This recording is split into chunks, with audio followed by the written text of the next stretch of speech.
Welcome to the Tony Gomez Show. Hell yeah. Tonight, I want to welcome Overt Enemy as my guest to the show. Guys, how y'all doing tonight? What's up? Doing awesome, man. Enjoying a drink. Happy to be here. Hanging out, man. Thank you so much, dude. Thanks for being my guest. So, guys, if all my viewers on your right, on your stage right, that's Robert Hahn, guitars. Middle, Leo Ortiz, guitars and vocals.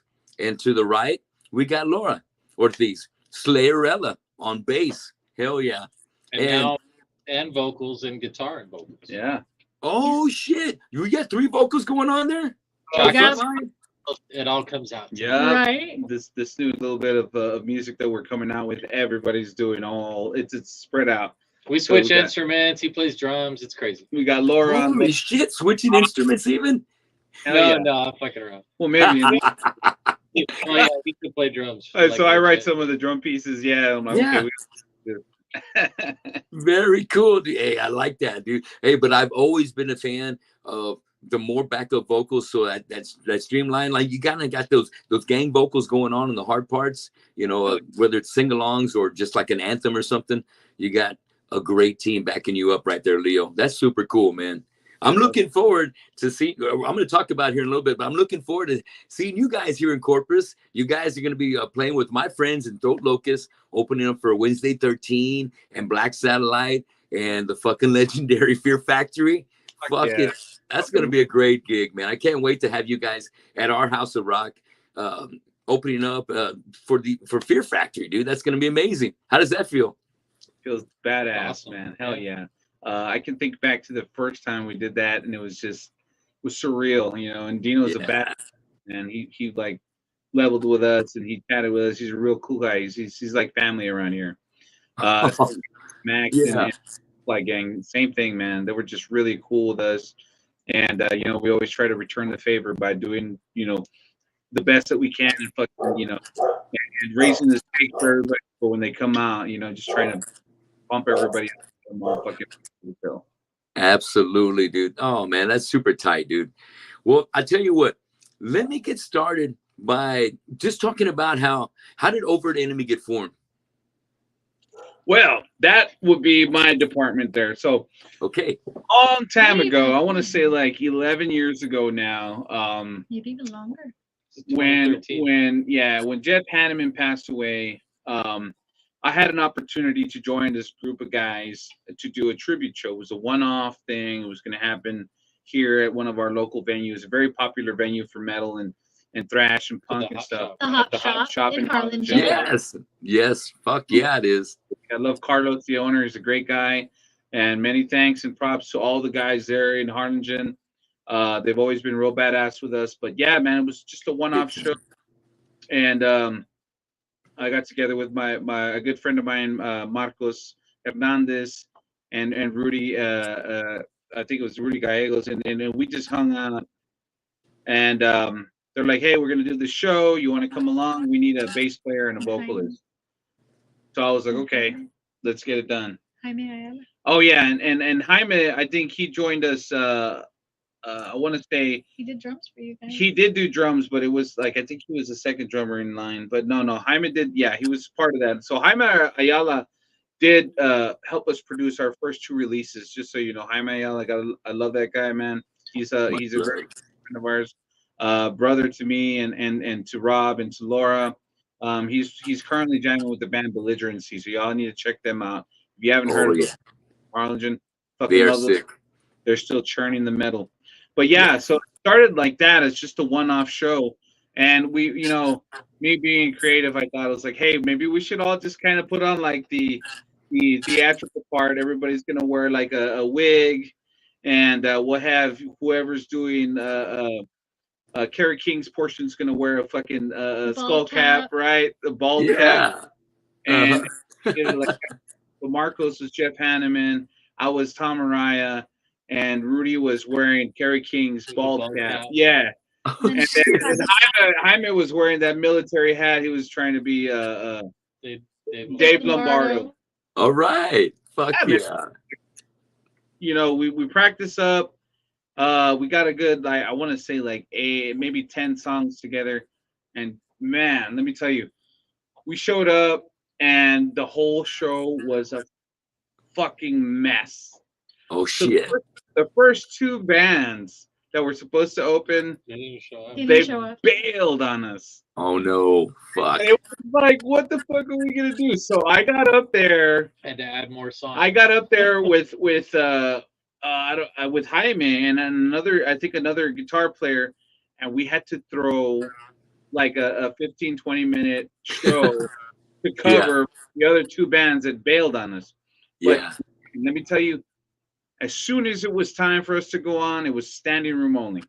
Oh shit. Badass. I don't ever think I had seen the Hop Shop that packed until, Wow. and it was like, you know, the stakes are up and now like the pressure's on. It's like, holy Yeah. shit. You know, we did some covers earlier before the show, but now it's like we got to really do them justice. And man, we had such a freaking blast. It was just amazing to Fuck see yes. everybody. Like I said, it was standing room only, so it was like all the way from the front to the back. There's just like I don't know how many people fit in that venue. It was like 200 and Like a something people. 200 cab, didn't you? Damn. At the door, drinks were flowing. I mean, I was getting sprayed with alcohol and Yeah. nights going, and we're like, let's just nail this shit. And I actually have video of that somewhere, so maybe I'll share that with you. Post it later. But Yeah. hell, it was such an amazing show, man. We had such a good time. We had such a good response. I couldn't even believe the response because not even a week later, We got asked back. we got cats asking us to do shows. Hey, I When do you need, play again? when are you going to play again? Yeah, Where when are you going to? Can you come and do a private show for us here? Can you do this for us here? And they were just like, I was like, it's just a one-off thing. Yeah. So we started doing you know, tribute shows, and that's how we became Overt Enemy, a tribute band. Oh, hell Started yeah. doing shows, private shows. I think we did one private show in Boca Chica Beach, over there by Boca Chica Beach, and they had a caterer come in, and they had free beers all night. And they set up Hell everything. yeah. We just had to go and play, and they're Uh-huh. like, "We love Slayer so much that we just want you guys to come and play." Dude, So- the Valley loves fucking Slayer. So yeah, so after that, it became a thing. We started working on it and working on our you know, our skills at Slayer, and we had a set list that was a little bit over 50 minutes long, and then we got better and better and better. But then, you know, life happens, and you know, some of the guys said like, "Hey, I got to go to college." So Rudy took off. You know, he branched off and went to college. So we replaced Rudy with another guitar player, and that's how I ended up becoming guitar. Because Rudy You took did Okay. yeah, I was playing bass Originally. originally. I was playing like I was doing just Tom Mariah shit. Yeah. Then when Rudy had to go, I was like, okay, we need to fill in that guitar part. So I said, you know what, fuck it, I'll do the guitar part, and we'll get another bass player, and we'll just kind of have, you know, I'll still do the vocals, and we'll get a bass player. Well, this is how my sweet senorita over here came into the band. My wife, my loving wife. Did So she play bass for a band before this? had been at every practice, and she'd been practicing I a little I knew bit. a little bit. She knew how to play guitar, Wow. a little bit of bass, but nothing prepared us for, you know, what came. Seriously, we were Yeah. really willing to find somebody to fill the bass spot, and it's like, fuck, what do we do? And, you know, I was like, you know what? Let's ask my wife. Laura knows one song. She Here. knows She knows our whole Mandatory practice. Suicide. Right, she knows our whole practice. She knows one song on the bass. Let's have her sit in until we get somebody to come and fill in. Well, that Okay. didn't I sat in. exactly. So she came Yeah. in, she sat Yeah. in 2 songs, and then it was like, fuck, this is awesome. It just Fuck yeah. gelled. And by the next practice, she had like already memorized all of the jams. Oh shit. There goes Overt Enemy. We kicked off the whole tribute thing. Started Yeah. jamming more, doing a whole bunch more shows. We did Mike's Pizzeria. Remember that? That was Yes, such a Mike's badass Taste of Chicago. venue. Taste of Chicago, yeah. Mike's Taste of Chicago. It was like a drive-through pizzeria. We did a bunch of other That was like venues. after Thirsty I joined, Monkey. though, right? But then you came in a little bit, just We a little did it bit later. before. Did Yeah. you guys played Mike's? Yeah, we had We played played Mike's, before. and we played a couple of other shows. This was so cool. Thirsty It Monkey, you know, they're was. downtown McAllen. Okay. I think there was another place. I can't even remember the damn place. It was just rundown little shithole. No, it isn't. No. Oh, we also the blues place. What's that over there in Far? Remember it? What was his name? Oh, Johnny's Johnny's Barbecue. you played Johnny's We No Barbecue? played- shit. Okay. All right. A legendary place. I love Johnny It's gone, and I I love know it's Johnny's gone. Barbecue. It was right next to like Johnny a died, rip. yeah, like a metal dump area. But man, that's where we Very first cool. out. And so once that started building up more traction, Marcos, my brother, my good friend, said, "Hey man, I'm gonna have to tap out. I gotta move to San Antonio. I got life to take care of." I said, "Don't worry about it, man. We'll fill your shoes, or we'll do our best trying." And then me and Jaime and Laura were trying out new people, and then before long we ran into Rob. And Rob has been my friend since I want to say it's been what 22 years now. 24 years. 24 fucking years. Killer. All right. First started jamming when I was jamming with my cousin Edward in bands, and he had, we were doing a thing back in the day. I think we had a band called Strychnine. Remember With that? Strychnine. And I was doing backup vocals with them. Yeah, it was like a new metal band. We had like two Yeah, singers and a two DJ, singers. It's and like- the whole year Fuck two. yeah. Yeah. Like, yeah. So Early like 2000s. he kind of got out of the picture for a couple of years, but then like My all of a kids sudden, my kids were small, so I kind of stopped playing for a number of exactly. years. So Okay. all of a sudden, like it's like we're trying out these band guys, we're trying out these guitar players, and Rob's like, well, fuck, I'll fucking try out. I was like, really? Yeah. Cool. I never even thought of that because he was playing bass before. He was playing bass Okay. for another band, Rabid Cadaver Rabbit Dogs. Cadaver Dogs, yeah. One of my favorite bands of all times too, and we have a lot of with Rabid. So yeah, he's like, fuck yeah, I'll fucking fill in, no problem. So like it was between this guy and then Rob, and Rob, he came packing with everything. He's like, I already memorized the songs, I already got all my shit together. Hell yeah. Yeah, Rob. So he came and joined us. I think What like year would you think that? What year that happened? oh fuck, Rob, when did you join? what, like It was a 12 year years after ago? I did. 12 years. Was that 13 before you started doing the EPs? Well, it was Oh, right yeah. before, yeah. Yeah. Right Before. Okay. Yeah, so when Maybe I 17. yeah, Back when I- it was 2016. Yeah, it was a little bit like 2016, somewhere around 2015, there, 2016. 2015, Okay. 20. All right. Okay. So I joined up, and the interesting thing was that I'd never learned covers at all. Okay. How to play guitar, but I learned from playing with this guy because I moved to the Valley from New Mexico in like 2000, and immediately hooked up with Leo and his cousin Ed, and they already learned all the cover songs and all the things like when they were in high school, and they were already Okay. writing music. They're And already so, ahead of you. Yeah. and so I'd been playing for a couple years, and so like the least good guitar player usually ends up on bass, and that's Nice. Okay. So that's how you got the bass gig. well, yeah. So that evolved, right?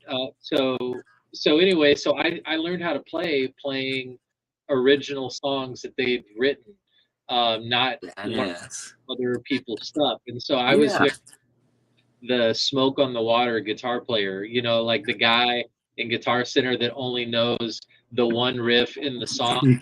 Yeah. Snippet, in Guitar World or whatever. And so this guy, he put me through the ringer. He was like, okay, dude, we're going to learn fucking Slayer. The cool thing was, though, because like Slayer's one of my all-time favorite bands, all those songs are like etched inside my heart. Yeah, brother. And so like yeah. I just needed him to like show me, okay, it's here. And I'm like, oh, okay, cool. And it just comes out. And I'm like, yes, that's awesome. And so anyway, he wanted to shift to just doing original right away.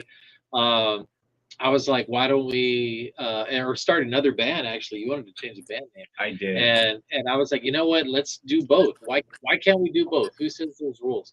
And so we decided to because we had to. It takes a lot, as you know, to have a band, right? Yes. Not just showing up and playing. Like there's All that commitment. things like we had to discussion. I'm like, bro, you realize we have to make 2 banners? Oh, You know? shit. Yeah.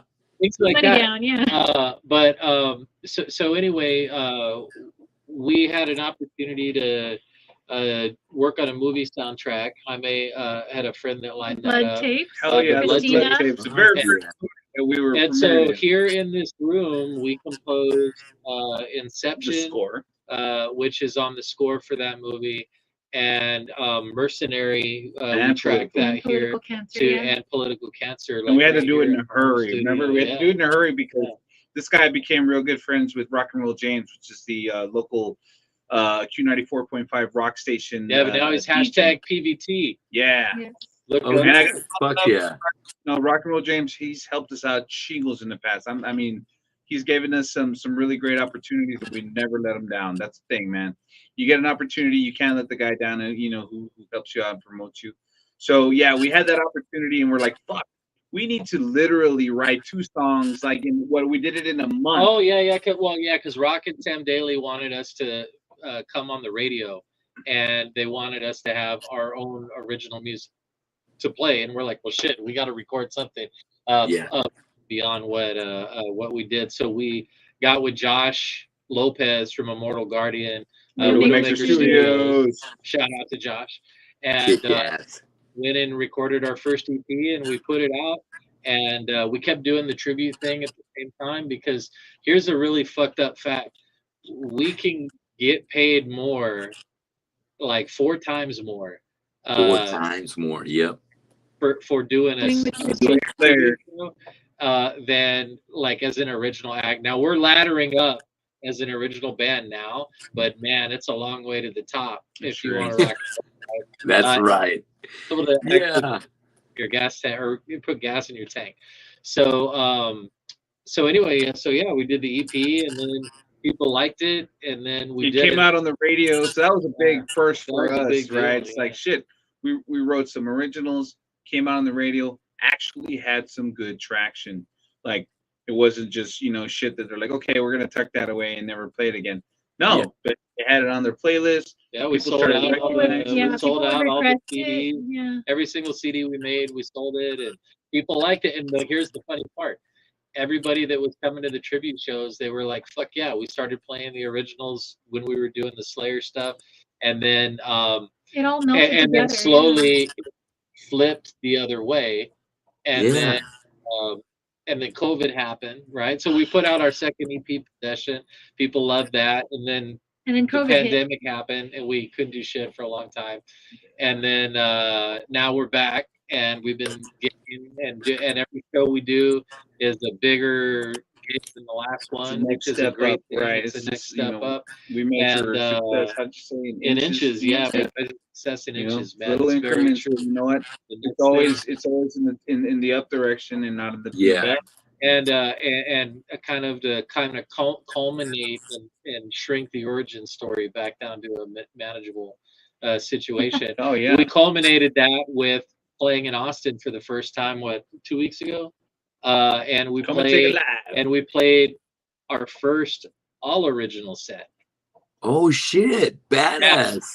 So we headlined at Come and Take It Live, and we didn't play any covers. No And Ooh. important thing for us was like, we're gonna go. It's hard and for we're me to gonna let go. do- I was gonna say, wasn't it hard? Like I Oh, was man, itching dude. It's to hard for me play to let go. Angel Because I of was Death like, at the end. let's just play one more song. Let's Angel of do Death? Angel of Death, or let's do Raining Dawn. Blood? Yeah. Right? Fuck Played- yeah. But you didn't? It was great. We yeah. didn't play No. any It was- Slayer. it It was- was all it was a great original. feeling. And you know what? Everybody liked it and had a great time. Hell yeah, man. So there you go. Yes. Families. So- You know what? I'll tell you, that's me. I've been band with my cover band Fistful of Metal for about at least 13, 14 years, and we've been trying to put some originals in the mix, but because of people's schedules, sometimes we only get we're lucky to get one rehearsal in every 3 months, and at that time it's like, hey, we wanted to learn this one, and this one. Let's learn those. Twice So a there's week. always a reason and some kind of excuse, but I would love to have the turn of being the cover band that turns into the original band, that along the way you're throwing those originals in and people are eating it up as if they were fucking a hit from one of the other bands that you're covering already. And what a success story right there. But I think it all started with you choosing the band, with that timing right there with Jeff Hanneman passing away. It was the band at the right time, and you seized the moment.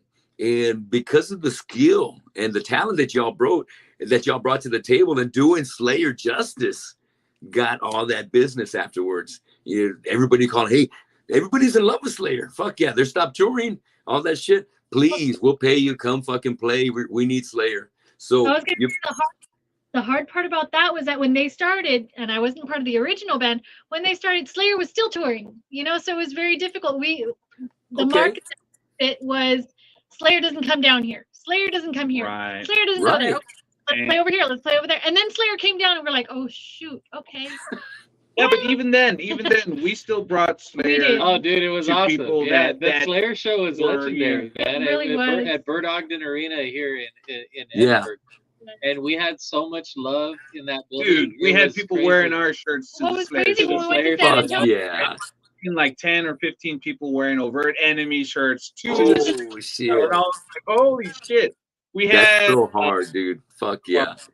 I think they're Ihalos of Rock and Roll James. Snake and his brother. Jax. Yeah, dude. PVT crew, man. PVT crew. Another fucking prop to them. They bought us round at that Slayer show.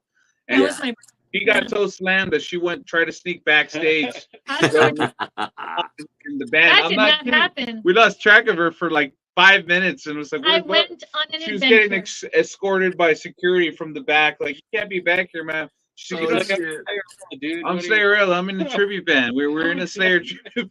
I don't know. It never happened. It was fucking amazing. I don't remember it. It never happened. Yes. I mean, see your own band shirts of a tribute band that is a tribute to the band that you're going to see. It's just absolutely it's mind blowing. It's amazing. It is, bro, and you got to earn that in this metal world. You got to earn that shit. You know, especially as a Slayer fan, if you're gonna be a Slayer tribute, you got to go fucking hard or go the fuck home, right? And that's we have. I feel like that song right there is just a testament and almost part of the philosophy that you've had since the very beginning that you started the Slayer thing. It's like, you know what? For right now, Slayer's a thing. Jeff Hanneman died. Let's pay tribute to one of our favorite musicians, to our favorite bands, bring it together, and it just grew into this fucking beast that we have now. And it, man, with Robert in the mix too, it seems like everything's really started getting accelerated, and seems definitely going level after level. So before I get carried away, let's bring it back to where we can kind of catch up where we are now. We had Robert join the band, and you guys started picking up more intensity, and now you're doing the last show you just had in Austin, which I got to give a shout out. Steven Gonzalez was at the Austin show. He said it was fucking badass. So that's Steve. That's huge props, man, going out there and showing all of your own material right there. And, I've been doing my research, listening to you guys, and your shit kicks ass, dude. You got some great stuff right there. And I think, to be able to play Slayer, you got to have that level of talent's going to be up here. It's going to be up here. So applying what your talent is to your own music, it's going to be fucking quality. It's going to go fucking hard. So I got to give a real quick shout out to Steve Chef Steve. So he has done chef work for Vinnie Paul before he passed away. For real, okay. For the likes of the guys from Mudvayne, and there's a few other bands that he's done some actual badass chef dinners. Yeah, he's got a cool YouTube. So he does have a cool badass TikTok and YouTube. Chef Look Steven him up. Gonzalez, yeah. Chef Steven Gonzalez, man. So it's got to give props. He came, so check it out, in Austin. This was crazy to us. So we'd never played Austin before, and people came from all over the place, from outside of Austin to come see us, which was awesome. Talking like Steve came from like West Texas. He came from we Midland, had people come from close and like the whole like surrounding area and stuff like that. So all those things mean a lot to us, man. If it's like 30-40 people hanging out, that's even better, right? So it's good times, man. We're very blessed. Oh, yeah. Very blessed, dude. Oh man, thanks for showing the love, Steven Gonzalez, and definitely check out his YouTube and his TikTok right there. I'm not really a chef by trade, but I grew up. I've been cooking for over 30 years, but I'm more the supervisor guy now. So much love, Steven. Hell yeah. You know, being in a band member too, and having somebody cater to you and have it kick ass is a luxury that few of us ever have the chance to experience. So. Very fucking cool. I'm glad you're going out there and showing the love to Overt Enemy. That is kick ass. I want to give it a shout out. We got some other George Man Cave. Greetings from I want to say Maine. Or is that Minnesota? Minnesota. Okay, Minnesota. Okay, I got to get my abbreviations right. So he's shouting out to Slayerella, and then I got my friend Eddie Salinas, guitar player for our hometown band Zombie King. They kick ass. Dude, we love you at the show this weekend. Zombie King's fucking awesome. They are fucking awesome, dude. Hell yeah. So shout out to those guys. Jam with from Corpus Christi. We need to get Zombie King down here to the Rio Grande Valley. Hell yeah. That's what's up. That is sure. Up. Try and make that happen, Eddie. Hell yeah. Hit up Overt Enemy. You guys would be a great pair together. Fuck yeah. You know what? We played. We played at House of Rock. House we of opened Rock for with them. Soulfly with That's them. right.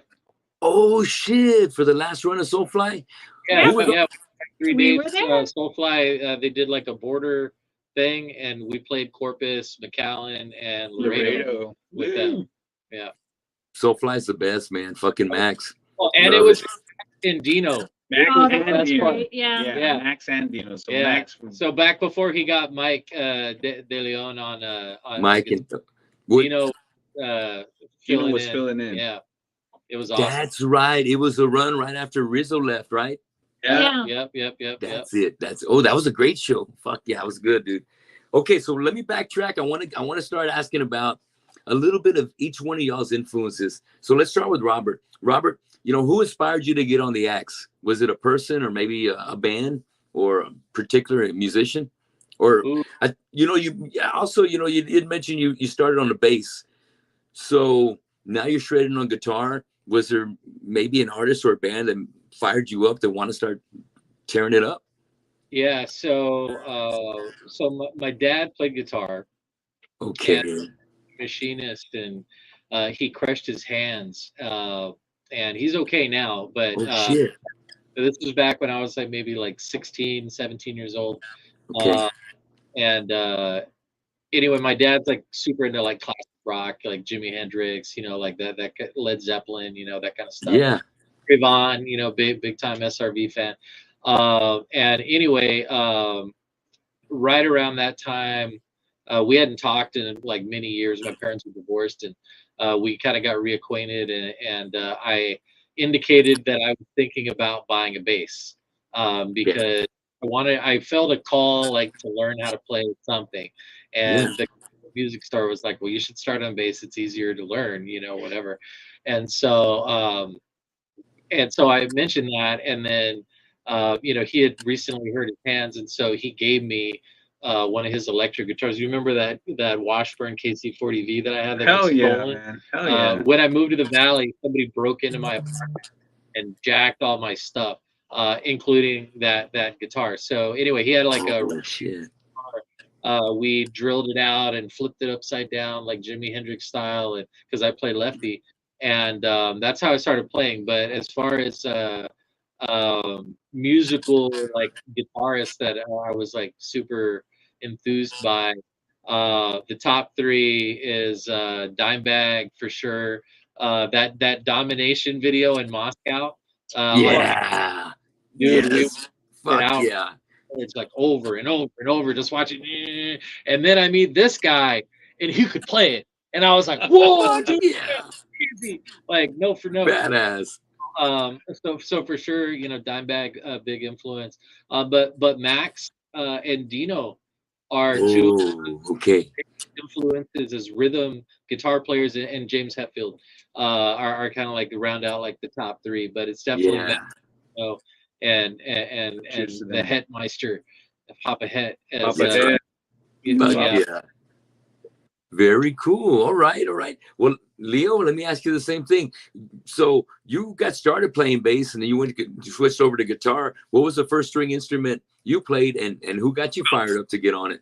Wine before Overt Enemy. So like I've been in bands Yes. maybe the past 25 years.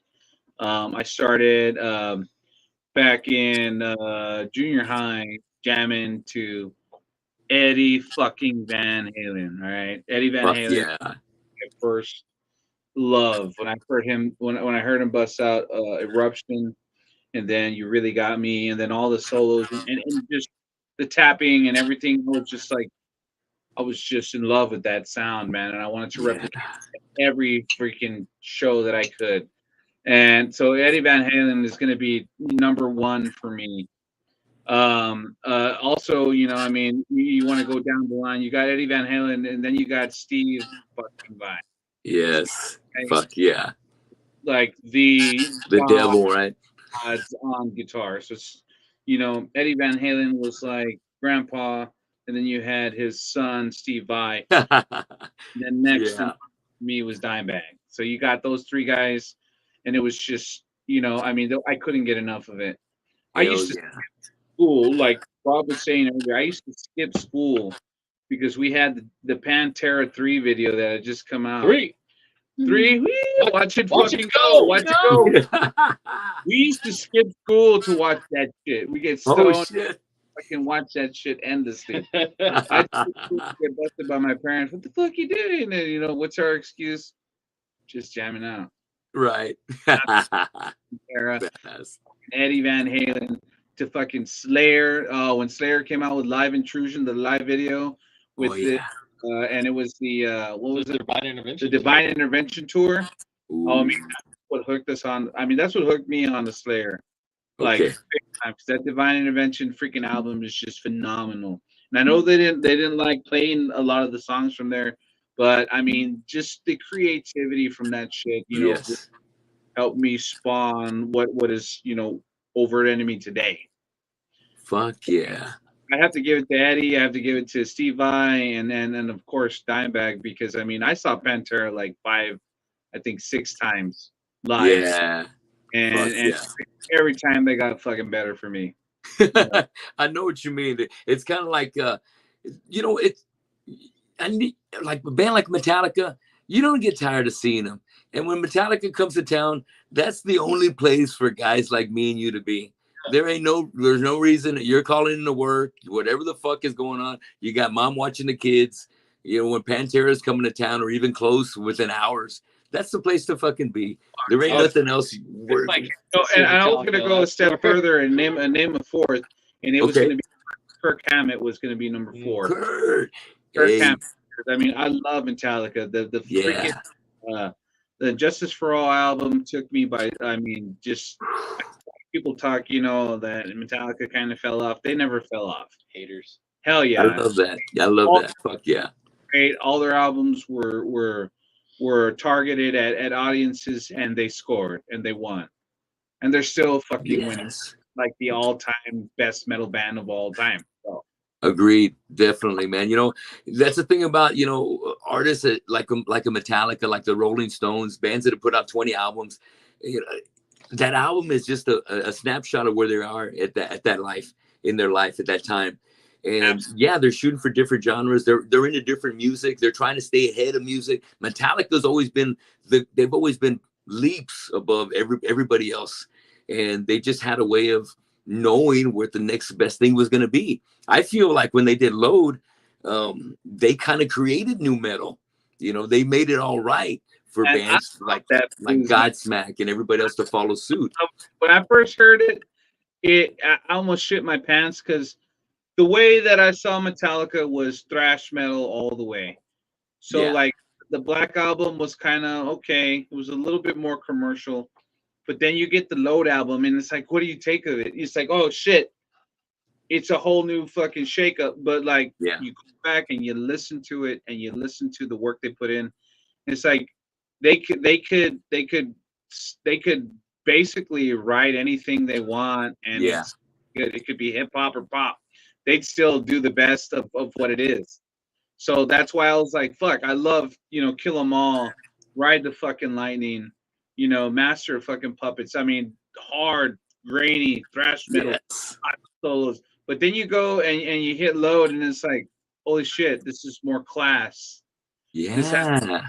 Outlaw Tour. I mean, man. Until It Sleeps, fucking the house that Jack built. I mean, all those songs. Two by Yeah. fucking or It Ain't My Bitch. I love those fucking I jams. love it. I love the Outlaw Torn. Fuck Like, yeah. what the fuck? And we had like these arguments amongst ourselves and between bands. Fuck the band. No, fuck, unfuck the band. Now you go back and listen, it's like they could. And it's just a different onda, They could do whatever the fuck they wanted just turned to. the channel to Corrosion of Conformity Exactly. and Clutch, like the same like wavelength that they're like those guys are Fucking on, exactly. and like those kinds of bands that were doing more like blues based. We're trying to stuff. kind of emulate that. Like, I don't want to be stuck to some. Our new album sounds just like Load. Steroids with a freaking, an eight ball of gonna coke. go, what? Yeah, right. But I can't wait to we have the man. The best thing was the first EP. That's it. That was it. Everything else sucked after that, right? Buddha Underground, right when they were underground. After that, fuck them. Right. What about Laura? No, we're getting the Lord, but those are some fucking badass guitar players. And throwing Kirk in at the very end, when I think of Kirk, I always think of that movie. What is it? Thrasher Be Thrashed, or maybe it's Murder in the Front Row. But it's where fucking Gary's giving props. He goes, man, Kirk showed me how to play guitar. He showed me how to pick, showed me how to hold a pick.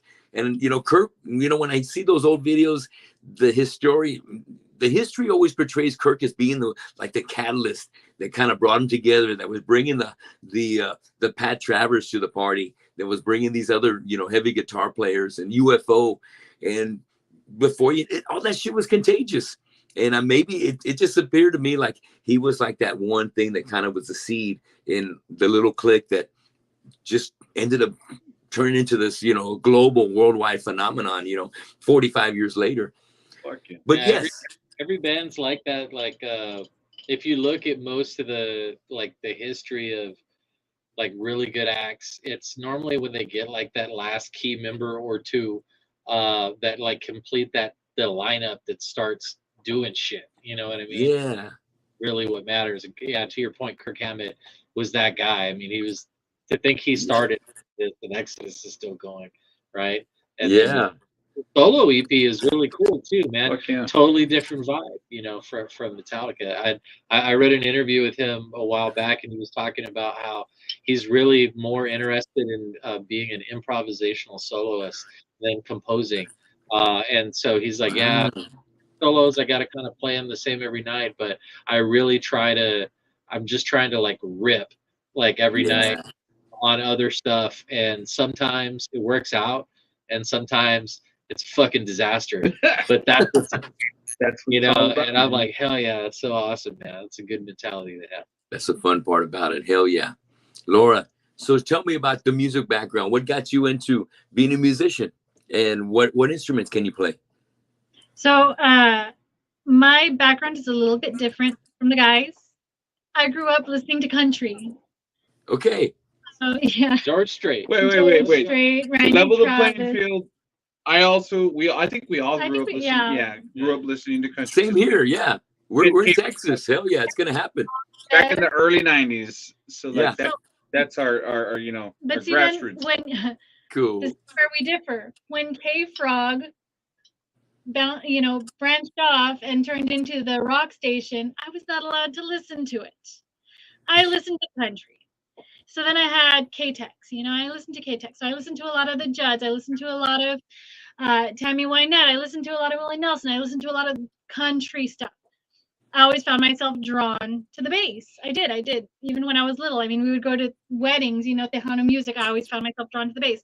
Anyway, junior high rolls around, and my best friend's like, hey, you need to hear this. And she gave me her Walkman, her headphones, It was Metallica. I had never heard Metallica. I was like, what is this? Yeah. So I say Cliff Burton, Jason Newsted, cut my teeth on the bass. They did. Wow. That's Kick where ass. I started. And then once I started listening to Metallica, I was like, oh, well, what's this? Oh, well, what's that? And then I started listening to Nirvana, and I started listening to all these other bands. And then I discovered Pantera and Rex and Brown. Uh-huh. And that's where I Yeah. just like, okay. And then she met my And then I ass. met him. Yeah, then I met him, and it was all love. So we met when we were 16.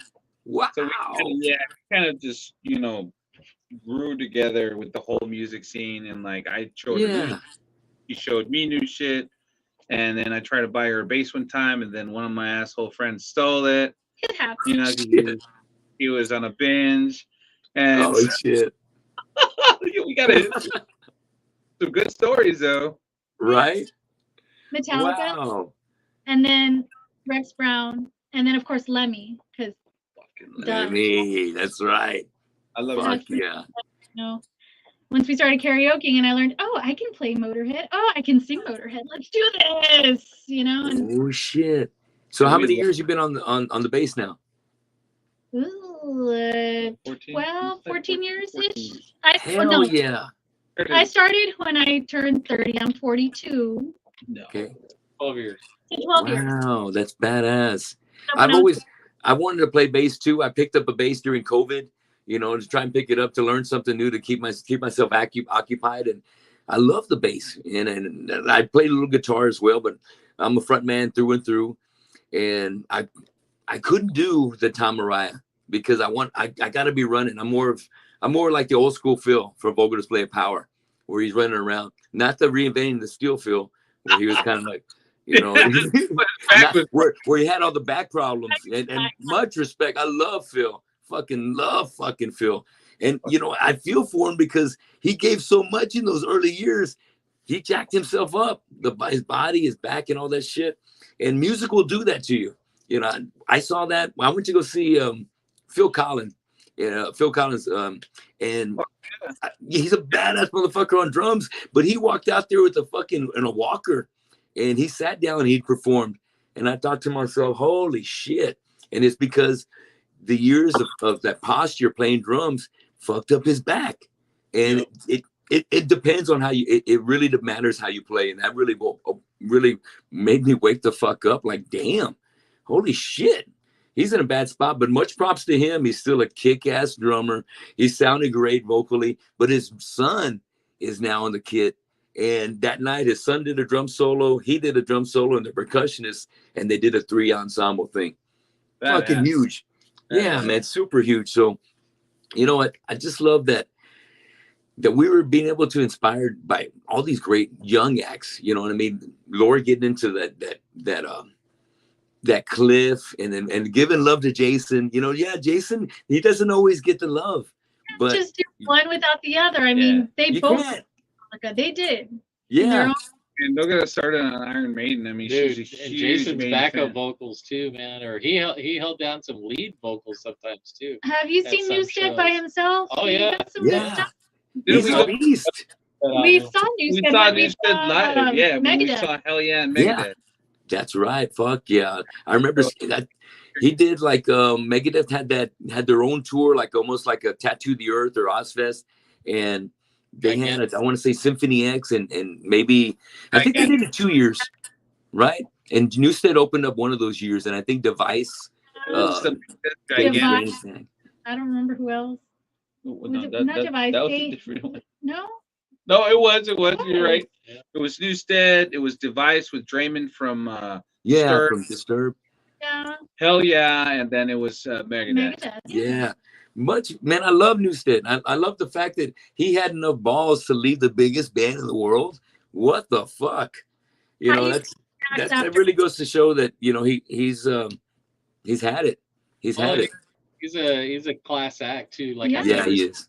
An interview with him where he goes off. That dude exudes nothing but positivity into the world, and I think that's a great way to be. Absolutely. Hell yeah. Well, I love all your influences. Now let's start back at you, Rob, and tell me, what was your first concert? Ooh, first concert, Edge Fest in 7th grade. It was an alternative music festival in Albuquerque, New Mexico, where I live. And it was, I'm talking about like the same year. Well, it's the seventh grade. I would have been 13, so 1993 ish. Okay. So that was when like all the main big alternative stuff was going on. But it was bands like Goldfinger and Okay. that same year, I think I saw Bush and No Doubt when they toured together. When I think Gavin Ross and Gwen Stefani like hooked up on that tour. And, Yeah. fun pop. Wow. Okay. But yeah, that was my first thing. And then my first metal show was Ministry, dude. The same year. I went on a run. I went on a run where I was able to win. I won concert tickets from the rock station over there, like 4 or 5 shows in a row. What? Oh shit! Since not a raffle or a contest or anything.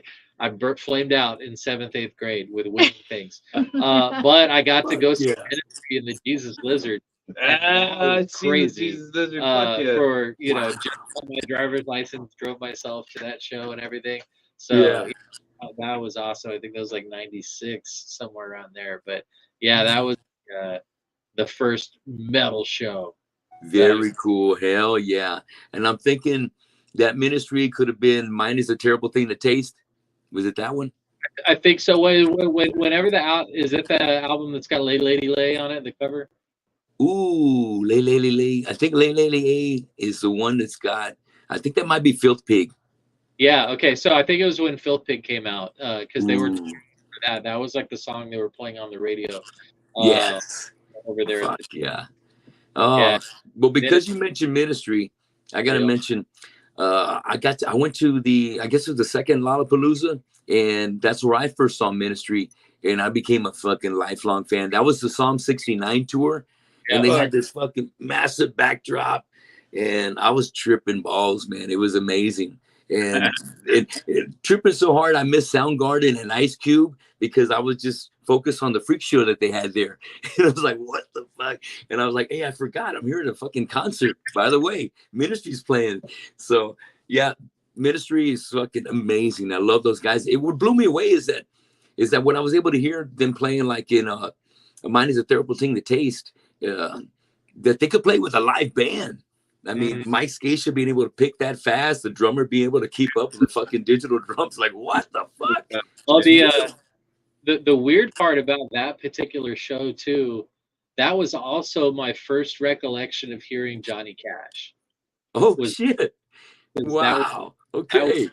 Before they came on stage, they played probably 5 Johnny Cash songs in a row, like in between the bands. So it was the Jesus Lizard. Where I was like, that's fucking crazy. I'd never seen anything like. The front guy was just nuts. And then Johnny Cash for like 30 minutes in between. And I'd never heard, but my stepdad, super classic rock guy. So I grew up on like Rush, Boston, bands like that, Ozzy, old school Ozzy stuff. So Johnny Cash was not something that I'd heard until that show. So it was my first metal show, but it's also the first time I heard Johnny Cash, which is great. Interesting choice of opening music for them to set the tone with right there, Johnny Cash. And that always I always get a laugh whenever a band chooses their opening music and it's something kind of off the wall like that. And it just kind of shows the love that they have, and it fires them up. And whatever works, fucking works for me, man. It turns me on to something I probably wouldn't have heard before. And just so long as it's, that's right. You know what? Because I want to finish the sentence I was going to think of.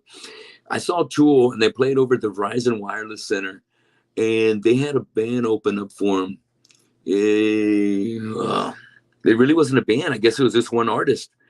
But Tool I love the fuck out of Tool, but they always seem to bring somebody off the wall that needs exposure. Don't get me wrong. They need the exposure, and they were a badass artist. But I want to see somebody like Soundgarden open for Tool, or somebody else that's going to be maybe a little closer to that genre. But I got to give them props because they bring up somebody that needs the exposure. So I got to give them props. But goddamn, record label shit though, man. Like, so it's like a booking agency. It's a booking agency, right? So it's like whoever's opening for you, it's not up to the band. It's up to whoever's booking the shows and Well, shit. sometimes it like Sometimes. depends on the situation. But like I saw, did you see Tool when they played at American Bank Center? Not this last time, but I've seen them both. Okay, both times. So you Yeah. saw them with 10,000 Days. Yeah, when King's X opened for them, that was awesome. Yeah, hell yeah. I just think when you're a band like Tool, when you're a band like Slayer and Slipknot, you get to pick who the fuck you want. I think so. And luckily for a band like Tool, you don't even have to have an album. You just go on tour and you're selling out wherever the fuck you go. So Exactly. I took my wife to see Tool. She was bored to death. I was like, dude, this is awesome, and she was like, this is so not really. Anyway, let's leave Tool in the background, man. Let's keep talking about some hard shit. So right there, we're coming to you now. Luyo, tell me what your first concert was. My first big, I think, metal rock show was when I went to see Candlebox at the Villarreal. And we had this place called the Villarreal here. And yeah, I'm familiar with it. Okay, you know who Nano is, right? I'm not familiar with necessarily a lot of the guys that run it, but Nano was a promoter, and he is a promoter still. Yeah. He was bringing down like these crazy acts. Dude, he brought down Metallica, like, when they were touring on, Pantera, Slayer. I mean, he's the man. Yeah. Really, but he also brought down a lot of huge Tejano acts too. Okay. Yala, Kiss. I mean, not Kiss. I'm sorry. Grupo Más. I mean, you talking Intocable. So he's bringing down these huge acts. So when I saw Candlebox, coinciding with what Rob was talking about, I saw them. The grunge era. It was the grunge era, right, for sure. So it was Candlebox, and then from there it was all downhill, man. I did see that Ministry tour, but here in the Valley. All right. With the Jesus Lizard as well. Oh, you did? That's so cool. Yeah. I saw a ton of bands, man. Monster Magnet, fucking Push Monkey, freaking. I mean, you name them. I've seen. I remember how you've been into Push Monkey. You were. Push Monkey was like, badass. Push man. Monkey, and I'm like, who the fuck's I was Push big Monkey? on them too, man. Hell yeah, man. CD. Got to see Megadeth back in the old days when he turned his back on McAllen. Oh, what? Show. I was at that show. He got all pissed off, and he's like, "If y'all don't stop fucking around, we're gonna leave." And sure enough, he made an interview where he's like, "Fuck McAllen, we're never going back." The sad part is though, I think I know who did it. Yeah. Oh man. Damn. How about that? Oh shit. Clown brings him down. We're not doxing anybody on this podcast. But yeah, and then it was almost immediately after Candlebox. I want to say like 2 big shows later, I got to see Pantera for the first time. And it was the Far Beyond Driven album, and it was just that show blew my ass away. And then after that, I was like, I got to see him again. So then it was like, I saw that one, 101 Proof, and then I saw Reinventing the Steel. I see him in San Antonio with Black Sabbath. And I mean, I love Sabbath, and I love Sabbath. So when I went to see Pantera and Sabbath together, it was at the Alamo Dome in San Antonio. Reunion tour. Yeah, and it was just like a holy moment for me. Yeah. For me. It's hard to get any better than that lineup right there. Those 2 right there. Holy shit. And can you imagine all the old Sabbath fans that had never heard Pantera before they got their faces right? Oh shit. Wow. Another good one that I saw with Ministry was KMFDM. I don't know if you ever heard of KMFDM. Hell yeah. They came with Ministry. It was like, holy shit, it's like the industrial metal, right? Perfect billing right there. And then you had Prong. We saw Prong too. It's like, fuck yeah, man. That's what you need. You need got to Prodigy to round that got tour to see out. Anthrax as well was brought down.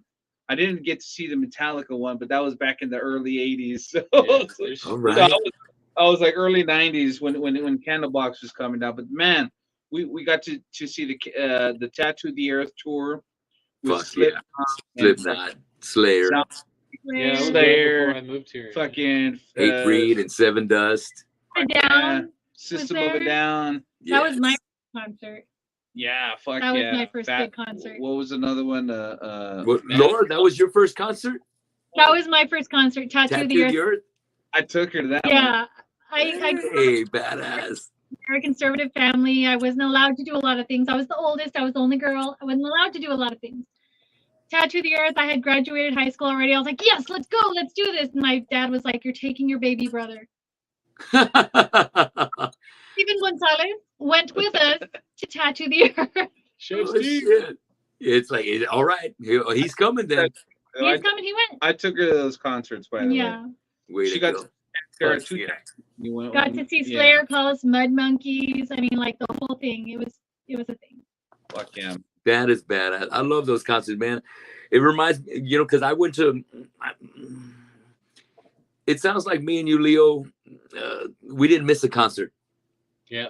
right? If they're coming, it's like, well, of course we're gonna be there. What the fuck? Metallica, Megadeth, anybody metal, Prong, Sepultura, we're going. It just there ain't no ifs, ands, or buts about it. Do you remember Sounds of the Underground at Concrete Street? Yes. Other one. Scrapping Fuck Young yeah. That's Noir. why fucking hell. Yes, dude. I was blessed enough to have a friend, a good friend of mine, Casey Lane, who books the bands over here at the House of Rock. He's the owner of House of Rock, and at that time he was booking for Concrete Street, and so it was 2005. It was the first Sounds the Underground. He got us to open up my band Killamora. I got to hang with fucking George Corpse Grinder cooking barbecue before the Cannibal Corpse set. Got to hang out with Trevor and the guys from Black Dahlia Murder. Didn't really get a chance to see the In Flames guys, but as they lay dying, became good friends with Nick Hippa. And what was cool is at the end of the night, we had two trailers, the trailer that partied and the trailer that didn't party. So the guys from Trivium, except for the drummer was in our trailer where all the partying was going on with Gore and the Slaves and fucking the guys from Terra. And George wasn't really getting shit-faced, but he was playing cards and kind of just sharing stories with us all night. But the drummer from Trivium, he was in the back with like 3 chicks. And everyone's like, who's in the back? Hey, what's his name? It's like, what the fuck? But the other trailer had the other guys, who we love, Matt Heafy, from Trivium. So that was the straight edge one. And it was just one of the best nights of my life, man. It was incredible. Sounds the Underground. Thank you, Casey, for making it possible. But let's get back to some more Overt and Enemy. So we got to the first concerts for you guys. So now I want to ask y'all, who writes the music and who's writing the lyrics for y'all? We all write together. Yeah, we do write together. I do most of the guitar work, so all guitar work is mostly my stuff. Okay, badass. I want to say it's more like 80-20. Right. So right. he writes like 80% of the riffs. I write 20% of the riffs, and then I make him rearrange like 2/3 of the 80%. Yeah. Okay. Nerves. I have to fucking wrestle. I'm like, dude, that's awesome. In fact, we drink a 12-pack and we have to like go fisticuffs for Is you'll post a riff. Hey, look, Rob, look what I wrote. Did it, and you'll play it, on Facebook Messenger, and then this one's like, yeah, but play it like dooga dooga dooga dooga, and they do the you gotta whole rearrange dooga it. thing. So put this ending part at the beginning, and then the middle part. I just want you to take And that if you're out. not a guitarist, you won't get and we'll what add they're it trying to later. do. And I'm like, hey, slow down. And so by the time we get to practice, they have it, and they're like, oh yeah, so you were talking about da da da da da. Yeah, look, and they do it, and I'm like, okay, yeah, you guys. So they got a language of their own. Most of the bass, guitar, and guitar work, and some of the drums is mostly me. Lyric, I gotta give it up to Rob. Rob does a lot of lyrics. He does like 60-40 of the lyrics. All right. I'm like, I don't fucking like that shit. Throw that shit away. So it's like check each other. It's like checking balances. Yeah. And that's how it is. Cool. So it's mostly Rob and I that write just the majority of everything. Yeah, right here in this room. Pretty much. All right. Very cool. I'll go in and say no. And Laura will come in and be like, "Really? Are you fucking kidding me? You need to refine this or reform this so I can fucking play this. This is bullshit." I'm like, "Okay." Where's the All right. one? All right. Where's the one? Hey, I like that. You get you guys put it together. She comes in and has that third set of ears and like, hey, you know what? Here's what you gotta do that. I like that. Hell yes. I'm like, wait, I'm very systematic. She won't let us get far up our own guitarist. You know, don't go from 4/4 to 6/8 to 9/12. No. We go down that fucking rabbit hole, and she has to put us in check. So yeah, that's cool. Hell yeah, I like the collaboration like that. And a lot of the times, you know, it's one guy always writing the guitar and the singer's always writing the lyrics, you know, typically like that. But it kind of it does show the great chemistry that you guys got together with each other. Because if you don't have that kind of good chemistry where you can kind of, you know, say, that sucks, bro. I know we can do better than that. Or, you know what? We should play that a little longer, dude. We're not letting that fucking really rock. Let it groove a little longer. If you're not comfortable with who you're working with, that conversation is never had. And the music is never created that fucking badass that you know that you can already hear. So much props. I'm glad you're making it happen. What about the drums? Does Sal already come in with? I was going to say Saul was a great addition to everything because we had already been playing for a very long time and we already had our chemistry, right? And so then Saul just kind of slid in and it was like, oh, here I am. And he fit in that peg that. So we already had our chemistry and he just kind of joined us like Leo seamlessly. Leo plays drums awesome. This dude is multi-talented, right? So sings, plays wailing, rip your face off lead guitar, can write excellent, you know, riffs and all that. And then he can play drums. He's actually drums in Heaven Holocaust, right? I was drummer for this band, Heaven Holocaust, for the longest time. You know, the whole thing. And so kind of like, he's multi-instrumentalist, but I've got like producer mind. Like I can see like in my head when I hear things. It's weird. And that's why I'm always rearranging shit, because I can see it, like I hear it, and I'm like, okay, hey, what if this was like that? And you know, anyway, so typically what'll happen is they'll have an idea more or less like, hey, I think the drum should go like this, and then we'll lay it out like in software or something like that, or maybe we write to a loop sometimes, right, where we use like Superior Drummer, and we'll just say, and that's like we did that with this new album, where we just got on there and you guys tried to find, we just tried to find like a drum riff to like groove along to, and then just try to write something.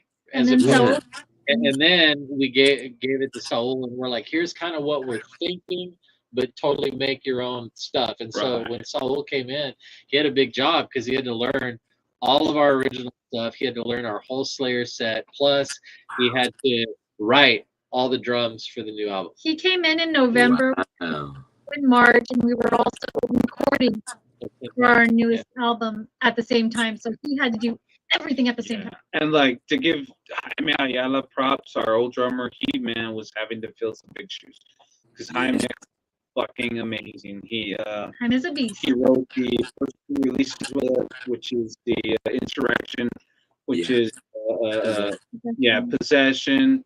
Well, I mean, I'm talking about the song.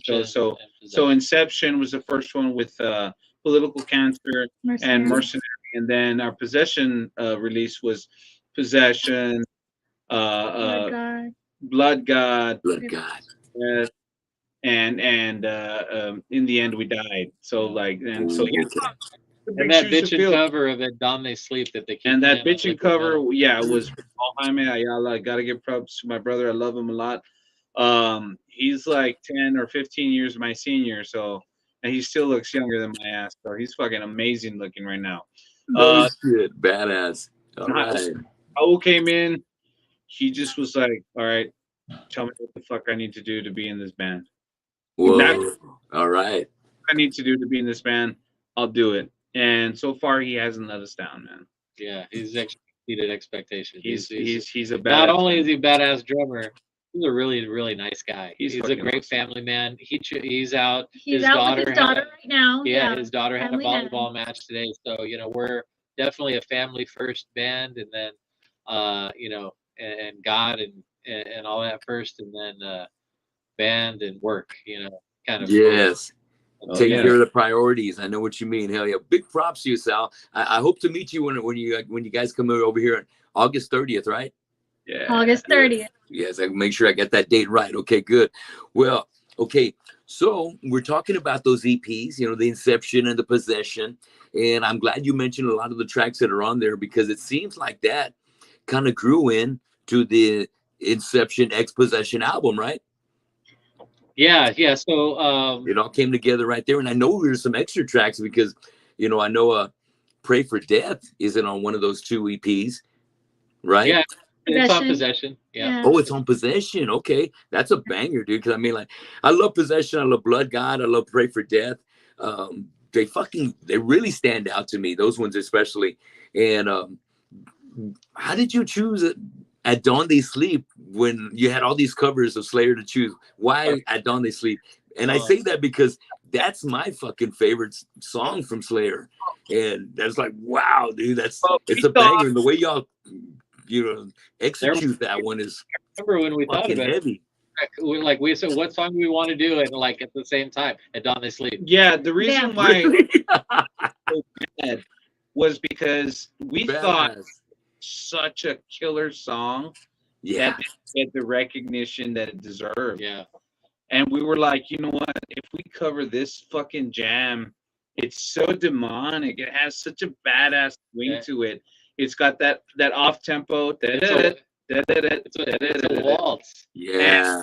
And then it, you know, Like it's talking about fucking waltz. vampires and you know. I thought in my mind, I was like, this song and it's long, it's kind of progressive, you know. So should have been produced better. And so we're like, let's do the B-side song and make it an A-side song. Fuck, and, yes.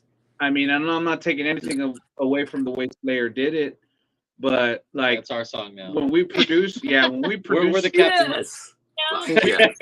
When we produced the fuck out of it, we literally produced the fuck out of it. I mean, when we were in the studio putting it together, we literally had the Slayer bass track underneath, and we were writing meticulous, dude. Exact. We didn't want to get exact to what they had. We didn't want to have a note wrong.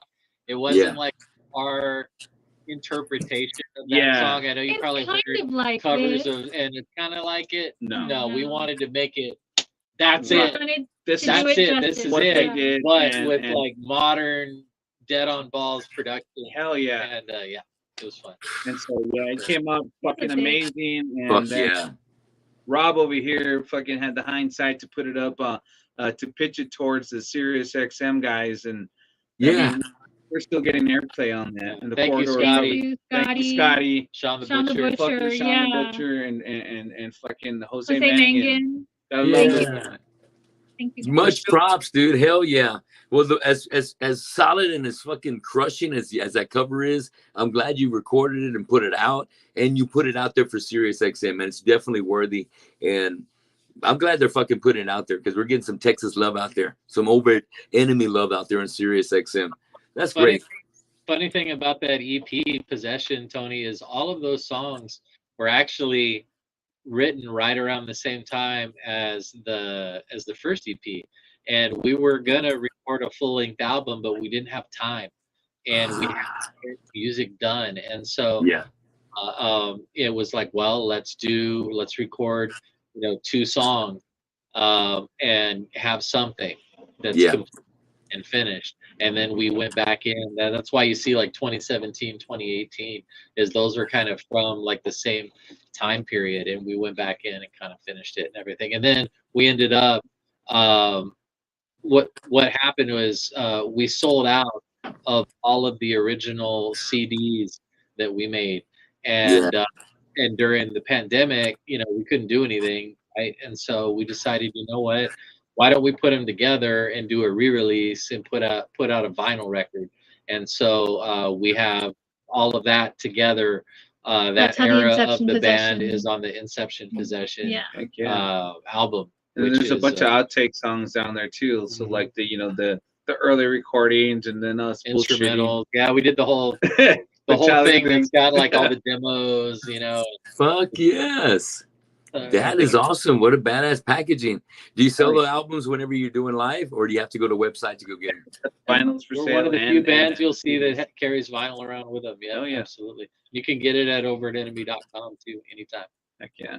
The one thing that I'm really proud of is like when I first talked to these guys about producing albums, I wanted to follow like a storyline. So you're starting with Inception. So what is Yeah. Inception? Like the beginning of beginning. something. Yeah, then the you- instrumental, yeah. So like if you're a demon, the Inception is the beginning of your fall, and then when you're possessed by the demon. So we got Inception, we got Possession, and then the next release is going to be Direction. So it's like the fight within yourself, right? Yeah. Like we're trying to follow like a little theme here, and then like our next release, I'm not trying to give it out, but it's going to be Resurrection, right? So you got Deception, Possession, Oh shit, you just Not released giving it your out, new but album. and then I'm not gonna give it out, Resurrection. but here it is. But I love it. I love the theme, that big Yeah. picture of that, man. That's awesome, man. Anything that rhymes, we might just keep going down the list. Get out of here. Yeah. Well, what I like also, Our last album is gonna be called Reflection. oh, how appropriate. Well, how about let's talk about that live album, man. The Thunder in the Hill Country official live. What made you want to do it at that festival? Did you plan it out? Did you want to do a live album? Just didn't know where to do it? So we surprise. record every show. We have a in-ear monitor rig that Ooh, we're able to record every rehearsal, every show we do. We listen back, like we game film. We call gameplay, it game yeah. filming. So like after a practice, like we'll mix it down and listen back and be like, oh yeah, you fucked up there, or you're off key there, or no, that was pretty good, Or whatever. wrong. Yeah, wrong string, dude. Hello. All of those things. So anyway, we got booked for Thunder in the Hill Country. We're the first metal band to get booked to play that biker rally. So shout out to those guys for booking us, and we appreciated the opportunity. And so yeah, we got to go to Bandera and badass. set up our gear and played right as the sun was setting, like frying us like right in the face. And it was super fun. And that was Saul's first gig with the band. That was so here on there, not edited. We trimmed the banter in between the songs. Yeah, we did it on the end. And so yeah, that's Saul's first gig. It's a moment in time. And we listened back to it afterward and we're like, That's not bad. that's pretty good. We barely fucked up. Okay, cool. Josh was busy. He was on tour. And so our friend Rob Canales Red from Barn Unholy Studios. Desecration and Red Barn. Pantheon, Red Barn Pantheon. Studios, he mixed it for us. And we just decided to put it out as a live album, kind of as a in between kind of thing. I don't know. Like I said, we're not following rules. Who says we can't put out a live album if we want to? Before we put out our first official, Kiss did that, right? But didn't Kiss Right. like Well, Let's I mean, put a live album out. you Why got to not? think about it like this newer album, Insurrection, has been in the works for almost like 4 4 years, or 5 years now. Yeah, because we Yeah. had it for the We pandemic. had to do something. I didn't want to, be, one of those bands that are like, yeah, we're gonna be there eventually, because people will start to get tired of our lip. It's just like, okay, you want to hear us fucking play live? This is what we do. This is our fucking Slayer tribute show. Our last big push for that, and that was it. That was, I think, our last. That was gig. the last tribute show. That we've was the done, last yeah. gig we ever did any Slayer shit on. Yeah. Yeah. No. Those songs on that album are also coming out in Insurrection. Yeah. Because we Ooh, a couple of those We did songs. debut Yeah, a there's couple of three badass. new songs on that live release. But I mean, Psychotic you go Episode. back and listen to it, and it's a whole fucking hour and 30, hour and 40 minutes Yeah, of we played fucking along thrash. with that. It was fun. whether it be Slayer or Overt Enemy. We got a bunch of originals in there. We got a bunch of Slayer tracks. I mean, who wouldn't love that shit? Right. Fuck yes. Great fucking package. Great idea. And like you said, we do whatever the fuck we want. There's no rules to this shit. You make it up as you go the way you want to do it. We're gonna go up there. We're gonna record a live album and whatever. It's just It was a happy surprise. Yeah. Great quality recording. Yeah. Everything was just crisp. The video was fucking awesome. And then think about it, dude. Like, it's like when I first saw Pantera play Cat Scratch Fever, I fucking shit my pants. I was like, yeah. And That they was played, badass. yeah. So like for me, it was like that, just us returning the favor. Yes. It was You know, amazing. us doing playing the covers, man. It just shows the love that we have for these bands, because we wouldn't go to the trouble if it was any less than fucking totally kick ass. Fuck yeah. Man, I tell you what. Okay, let me get to some more beef right here.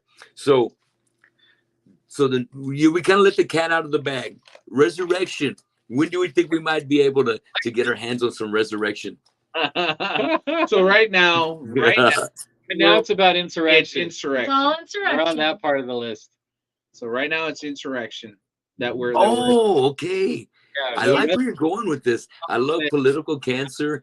We're gonna stay off the political side, but I'm on the same wavelength. I'm on the same tip, and I like where you're going with it, man. Because what's going on in the world today gives us a lot to sing about.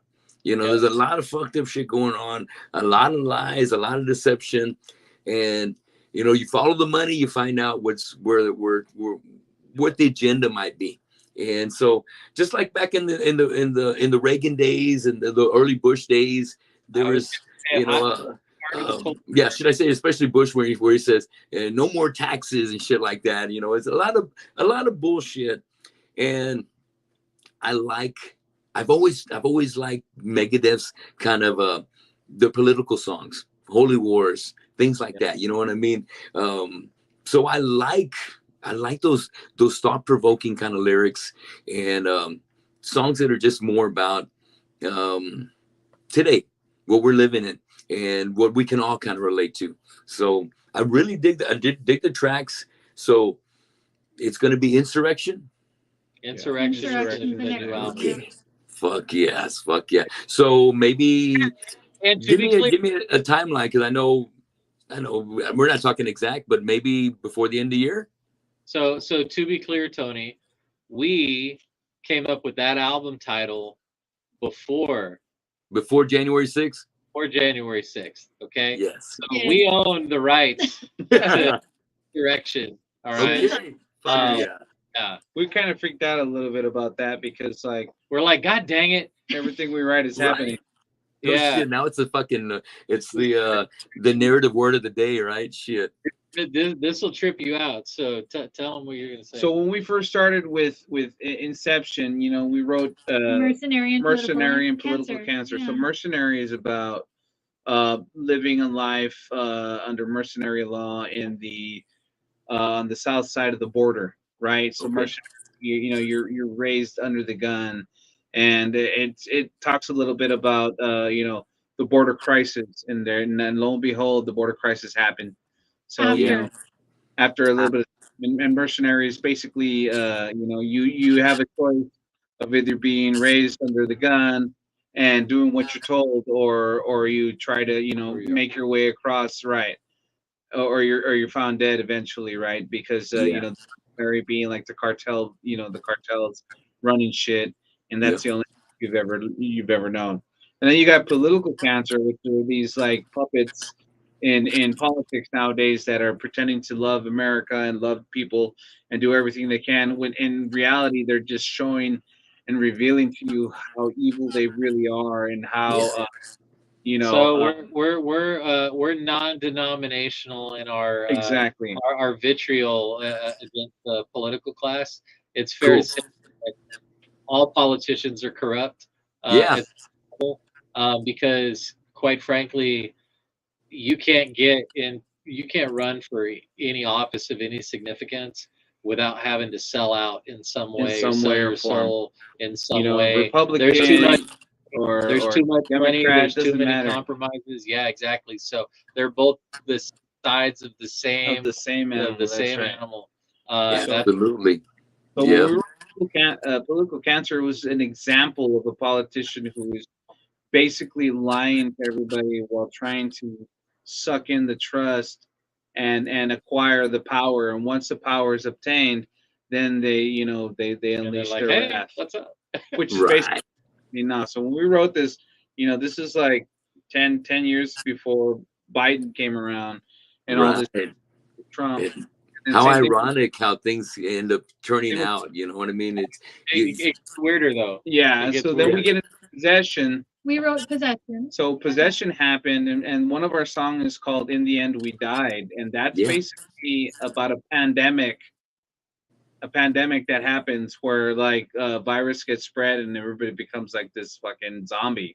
Yeah. To be clear, Kick we ass. wrote So before yeah, the so pandemic. we wrote the pandemic song before the pandemic. Yeah. you So guys we are like another Metallica. You stay ahead of the game, man. Shit. I love that. That's badass. It's got like 10 bangers that may or may not It foretell may or the may not future. happen. We don't We know. don't. Well, I hope not, because we Right. wrote crazy Let's shit. hope not. Right. Exactly. Because I know normally in our metal writing, it's always so aggressive, so destructive and stuff like that. But it's really not the kind, we're very, I can tell that last thing we want is to have anything happen to our neighbors, to our community. You know what I mean? But we just have this, it's a metal kind of thing where you talk about dragons or wars and shit like that. But it's the last thing we'd ever want to have happen. Happens after we wrote it. It's kind of like crazy. So another good example is Blood God. So we wrote the song Blood God because I was inspired by Mel Gibson's Apocalypto. Right. Ooh, very cool. And then in the song, it's about famine and disease, brought to us by our own hand. And then you talk about celestial solstice, which is all the planets lining up. That just And then the blood god, being released, and then all of that shit is now starting to happen. Where it's like in Revelations, all the planets are lining up, and then you have your solar eclipses, and then you have all this talk about some kind of entity being summoned. So we're just kind of like, oh shit, we better start writing some happy songs because what direction it's going to be going in. Tell me about it, dude. Oh shit. Basically like cautionary tales. Yes. We're not. And that's something I always appreciated about Slayer. Like I'm gonna throw Carrie under the bus. The anti-Christian Carrie King songs never really appealed to me as a fan. I always gravitated toward the Jeff Hanneman stuff, the stuff about war and wars. Yeah. The crazy stuff really that happens in the world, right? And so we kind of stick to that side of the house where when we thought about it in retrospect, we're like, holy crap, because we're all Christians, right? And we're like, are we a Christian band? They're like, I don't know. Maybe we are. It's like everything is literally like, don't do that. Yeah. Because what happens to you, right?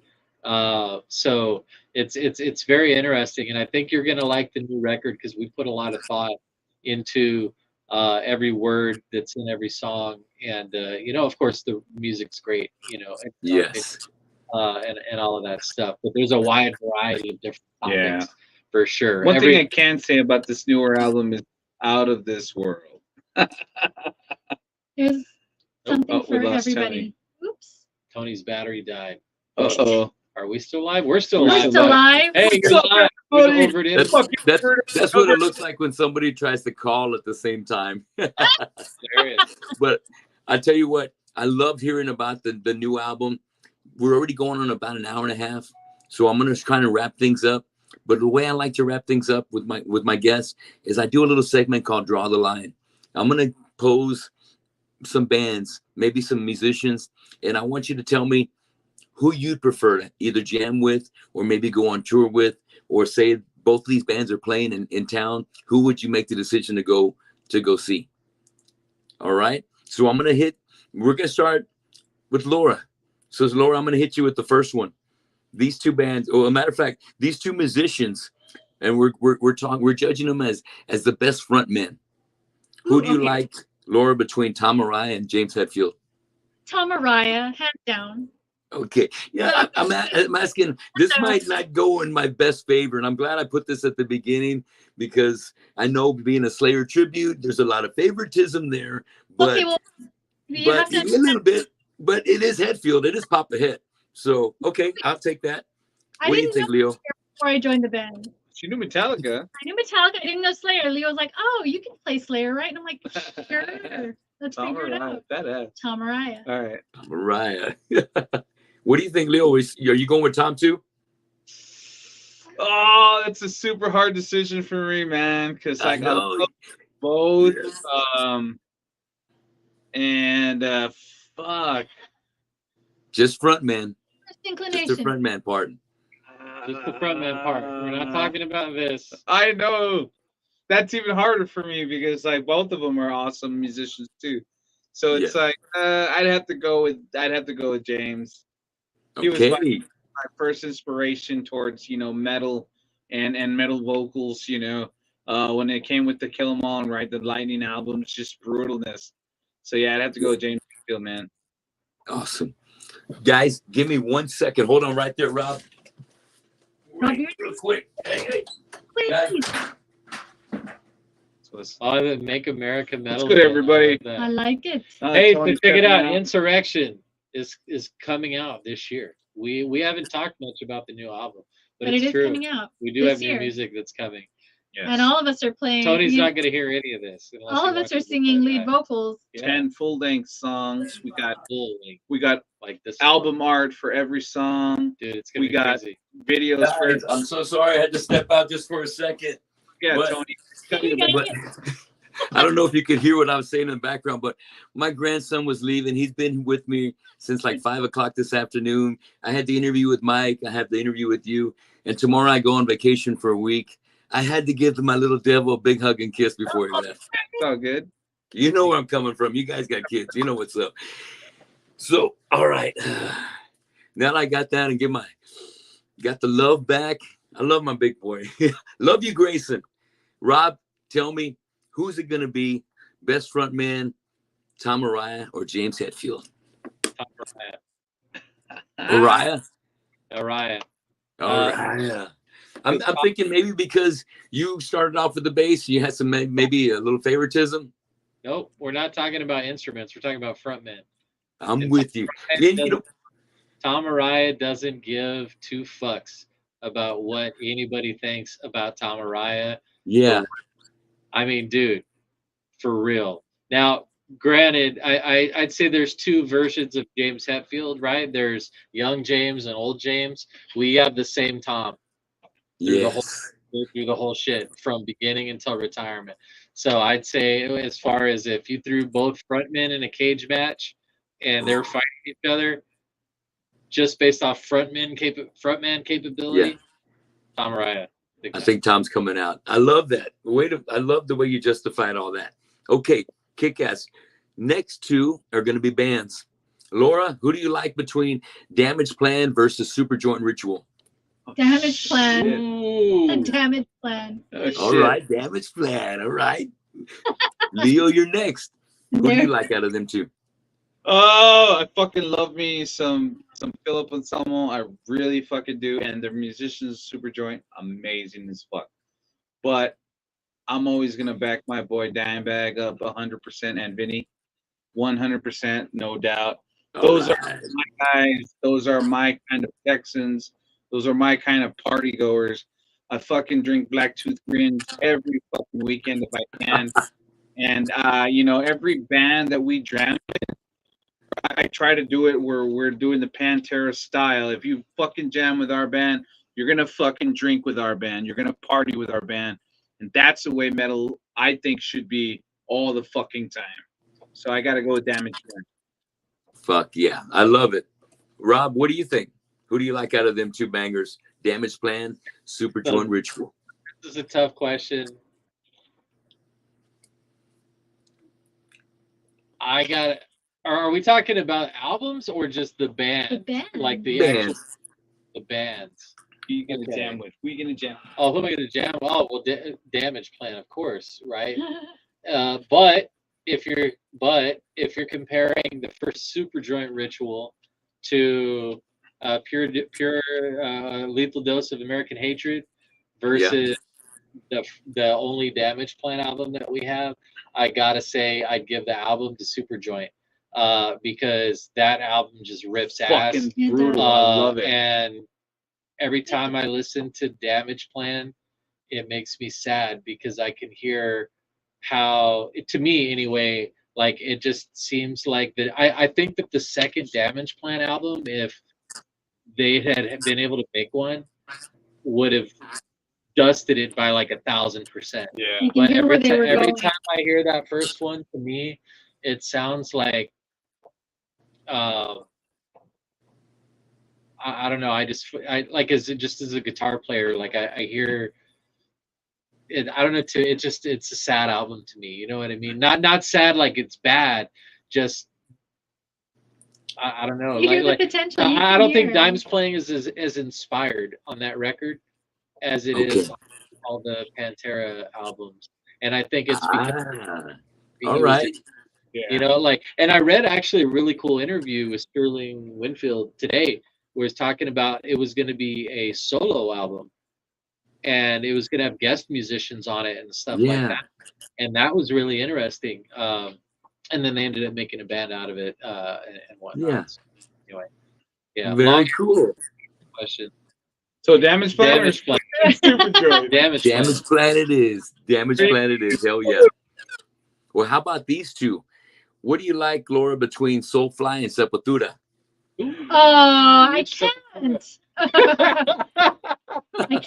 I can't because we played with Soulfly. I love playing with Soulfly. They've been a blast. Which Which is it? Sepultura? Old Sepultura Oh, or Max new Sepultura or Sepultura? Derek Sepultura? That's Let's say, oh, that's a good question. Let's do first two Soulflies versus Beneath the Remains and Arise.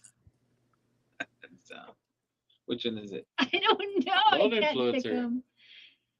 Well, Are we I doing would- band or album? I would pick old school Sepultura. I mean, yeah, I cut my teeth on them. Shit, yeah. All right, all right. Oh, we love that Arise. Love that shit. And Yeah. they kind of changed things up with Chaos AD. They changed the game right there. It was fucking bad. No fucking way here. So Did you don't you even hear ask the me. re-recording? Schizophrenia, fucking Beneath the Remains, fucking Arise, fucking yeah, everything that's pre Derek. And I love Derek. I love Derek, and I love the Sepultura that is now. But like for me, it's Max and Igor. Yeah. All the fucking way. Yes. Hell yes. What do you think, Rob? Yeah. Yeah. I mean, you can't have. I'm waiting to 2026 when they announce that Sepultura is going to get back together with the original lineup. Fuck yeah. I'm calling it. Yeah. What's going to happen?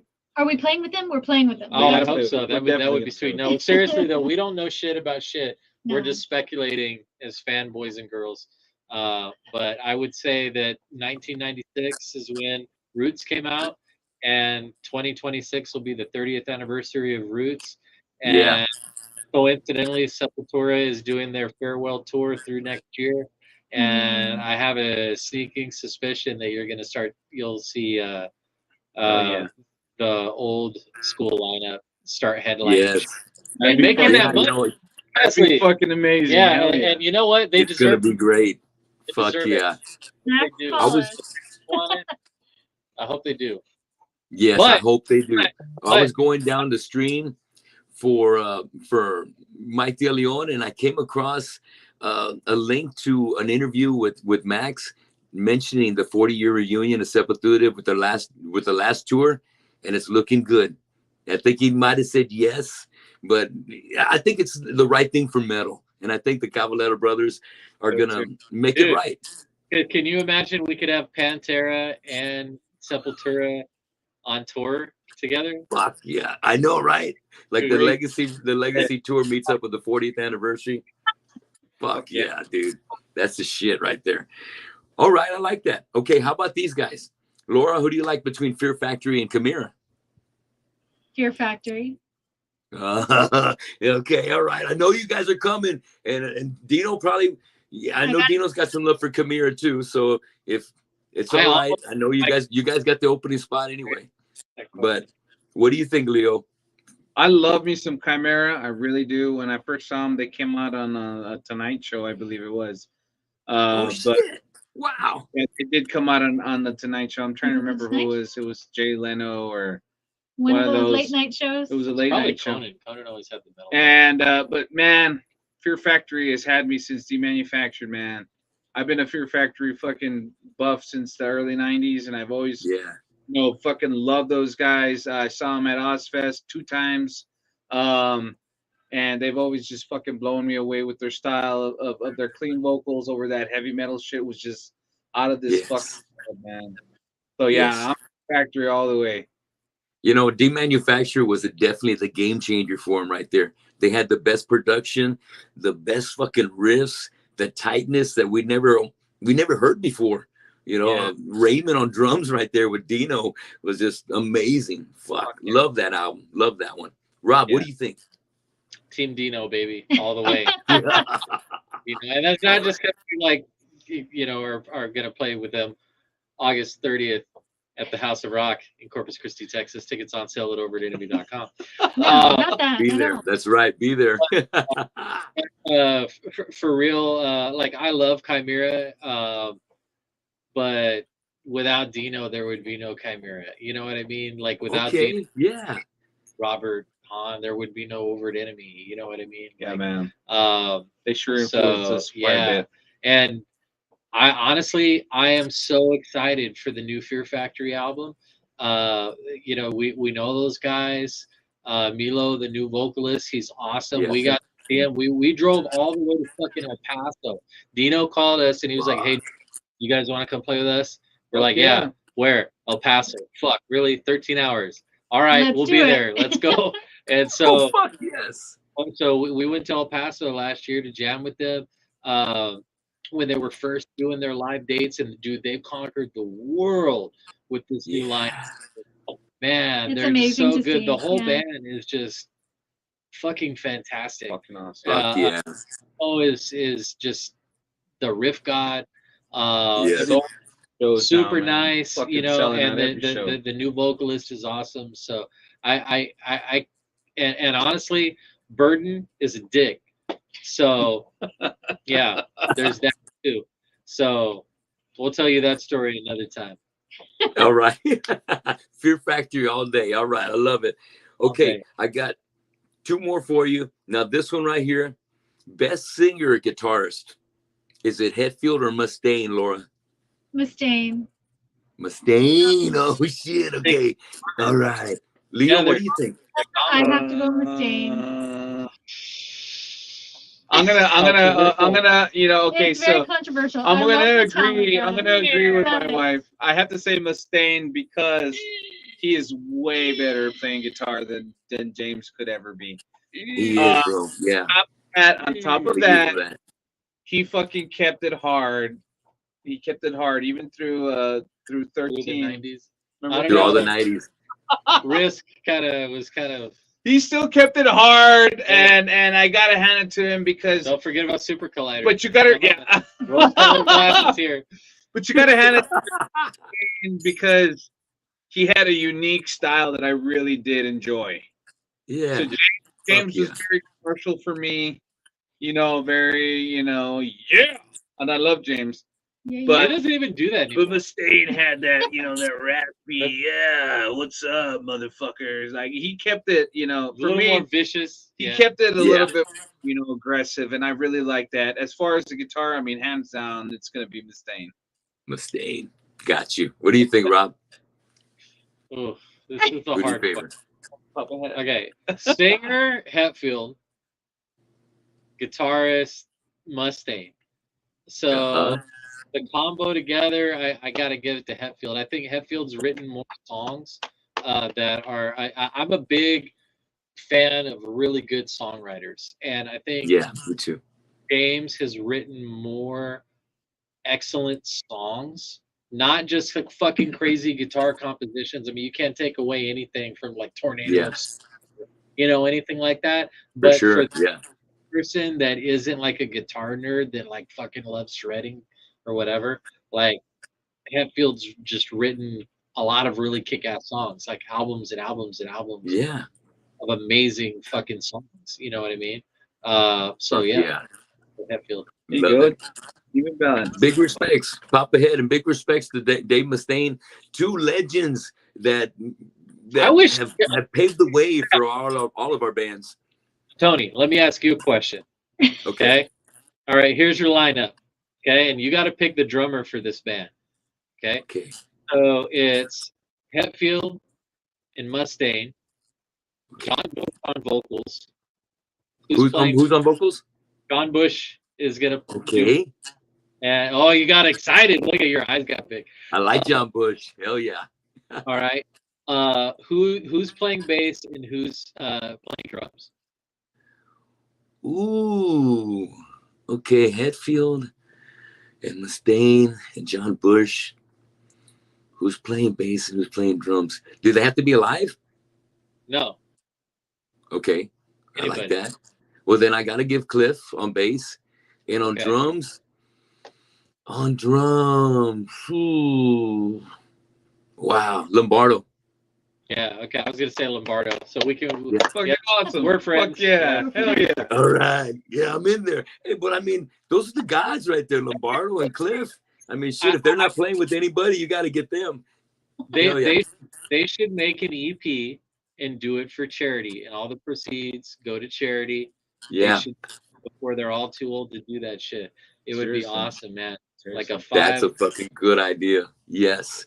It would be Okay, I great. got one more, and then we're gonna wrap things up for tonight. But I think this might be a tricky one. Laura, who's it gonna be between Slayer and Pantera? Oh, okay. They're both playing down there, and you're playing in your hometown. One's on the south side, one's on the north side. Which Is show one you that- gonna go to? But Pantera now or Pantera then? That's old Pantera. Old Pantera? Yes. Pantera then. No, Let's make it Pantera. seasons in the abyss versus Far Beyond Driven. Right. You can't do it. No, it has to be Vinny and Dime. It has to be what? I would go see Pantera, yeah. Yeah, Vinny Dime for sure. You know, the thing is that I have discographies for both bands on my phone. I listen to both bands all the time. So that one's a hard one. Tricksy. I'd pick Pantera. Pantera. Okay. Much love. Hell yeah. What do you think, Leo? Oh, it's me being a vocalist and doing a bunch of Slayer for a long fucking time. Oh man. It's hard. It's extremely hard, but for me, I think the guys that I relate to closely to is going to be Pantera. Oh shit. Okay. Fucking party with Dime. Like one of my life goals, and to be honest, this is my honest truth, and I told these guys, one of my lifelong goals was to be able to play on stage with Pantera. Fuck yeah. Dime passed. This is before Vinny passed. That was my goal. Like I want to be a good musician and then be in a band that's famous, and I want to take the stage. Not only do I want to fucking watch them play, but I want to be at that level with them. I never got to achieve that, so I think it'd have to be Pantera, man. Yes. Fuck yeah. I love that. Love it, Leo. Rob, give me some Slayer or Pantera. Come on. You want to say it. Fucking Slayer. Fucking Slayer. We're in I had to get one of y'all. At least. Yes, hell yeah.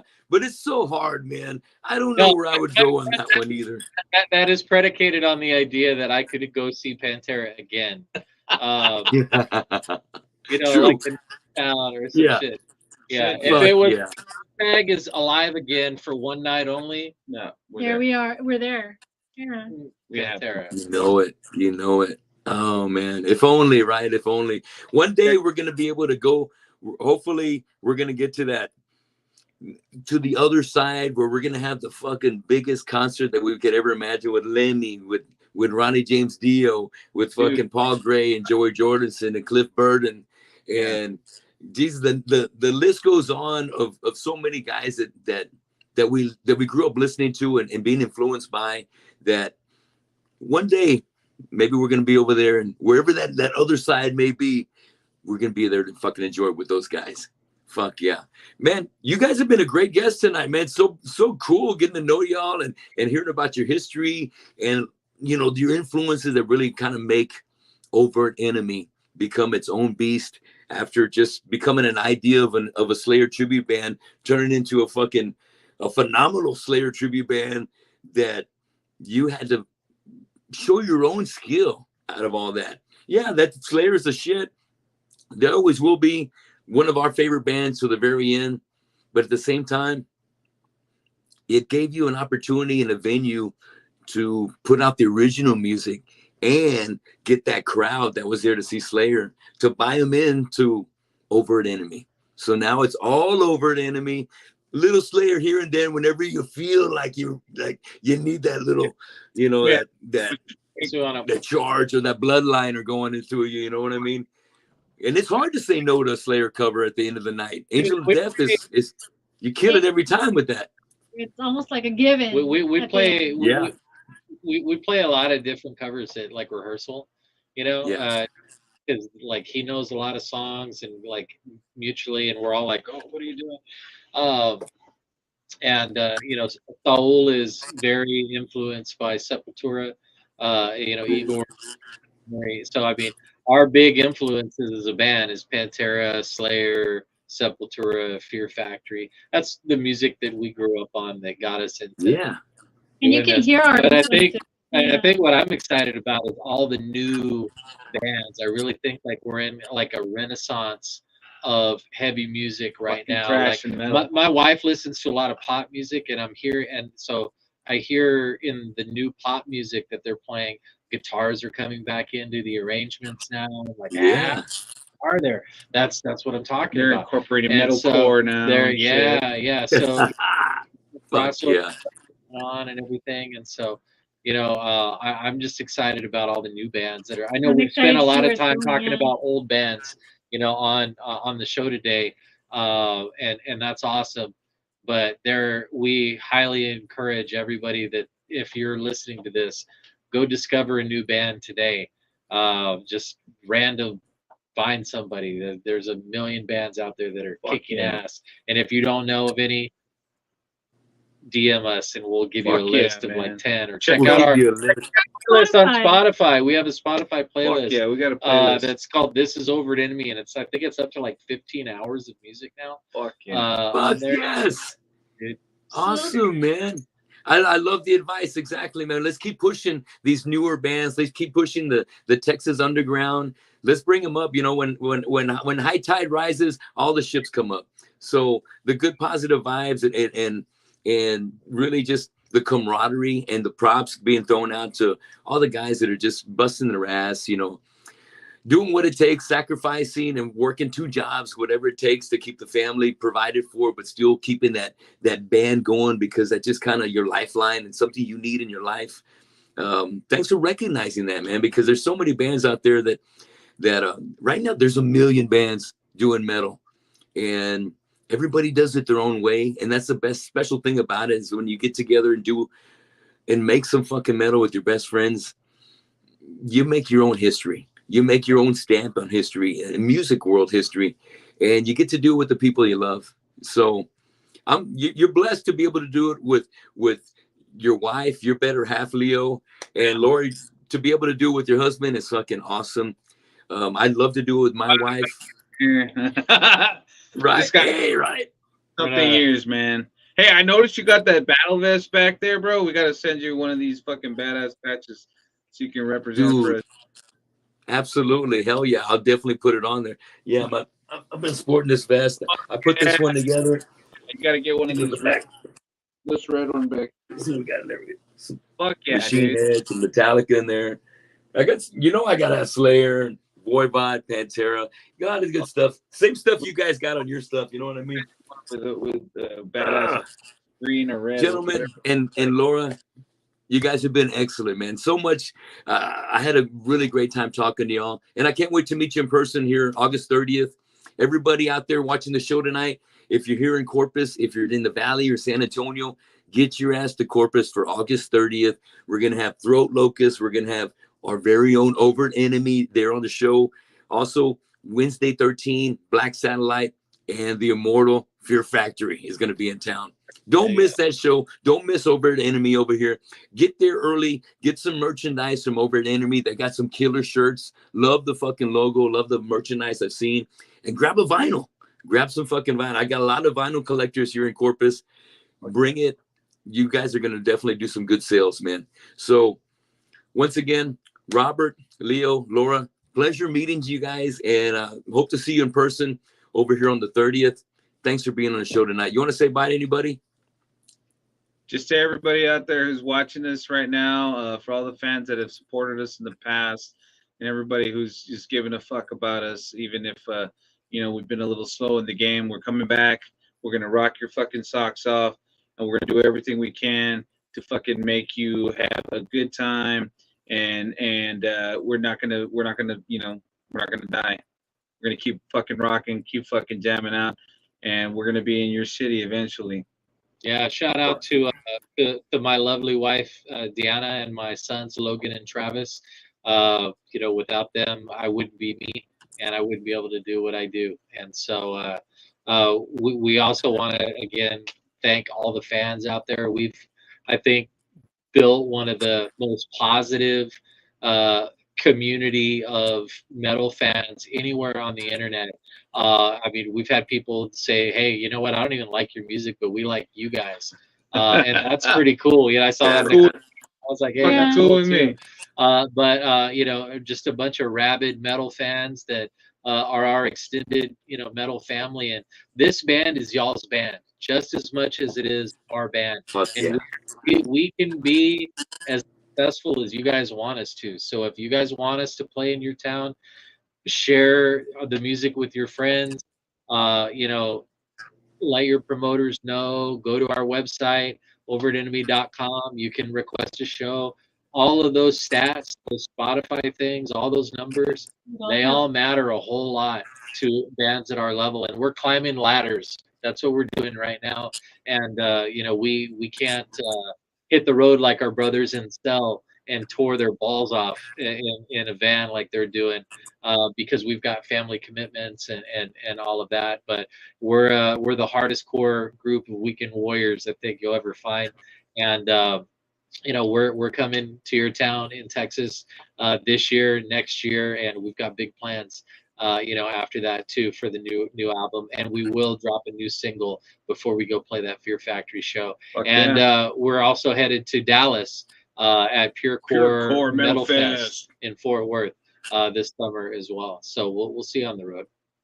Hell yeah, I love that. That's right. Pure Core Metal Fest. Also with Within Chaos, my friends in Within Chaos and Rose Funeral headlining that bad boy. It's going to be a big one in Fort Worth.